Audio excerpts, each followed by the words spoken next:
Bonjour Nicolas, Bonjour Nadia, comment vas-tu? ça va bien, merci. Est-ce que tu peux te présenter en deux, trois mots? Je m'appelle Nicolas Kahn, donc je suis responsable adjoint du service web et multimédia, un service de plus de 20 personnes au sein de la direction du numérique de l'Université de Lille.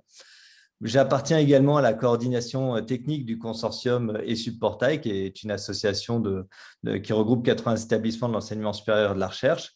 Et enfin, je suis également auteur et coordinateur du projet ESUP-Pod, qui est une plateforme de gestion de vidéos. Comment tu as vécu cette dernière année?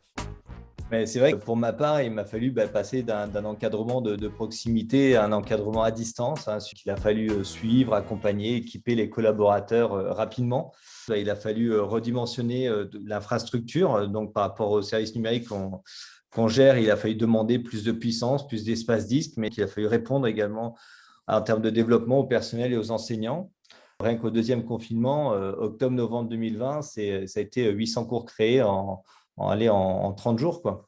Après, concernant le projet ESUPOD dont je suis le coordinateur, le confinement a eu pour conséquence, entre autres, de le mettre en avant et de démultiplier les usages et les attentes autour de la vidéo, qui est un média qui est passé devant. Et beaucoup d'établissements, dont l'Université de Lille, ont reçu en quelques semaines l'équivalent d'une année de production. Et de la vidéo, il faut la stocker, il faut l'encoder. Donc, il a fallu étudier tout ça. Et à l'heure actuelle, POD, c'est 43 instances déployées sur toute la France. Donc, ça représente plus de 800 000 étudiants qui l'utilisent.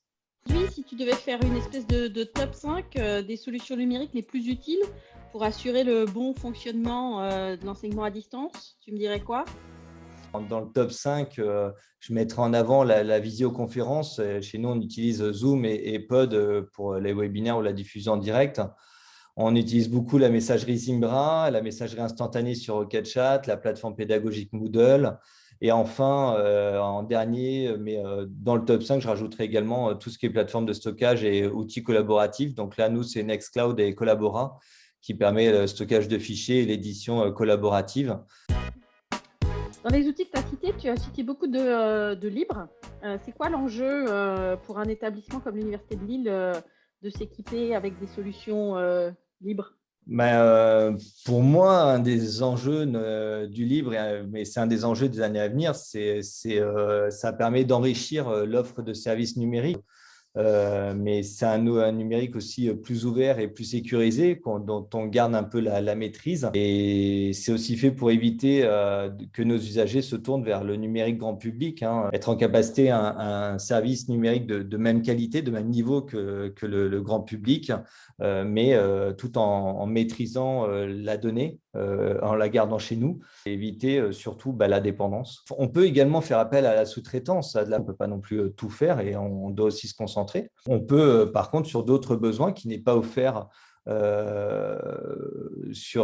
par des sous-traitants ou autres, on peut mutualiser les développements. Quels sont d'après toi les gros enjeux pour demain, c'est-à-dire en fait les chantiers sur lesquels on n'a pas encore suffisamment avancé aujourd'hui?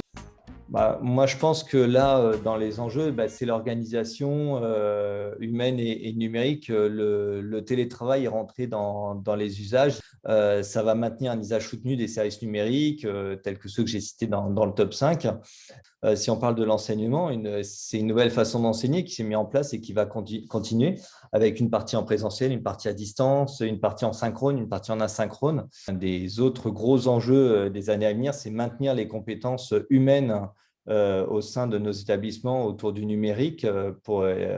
Et cela peut passer également par le renforcement de la collaboration entre les établissements. Merci beaucoup Nicolas.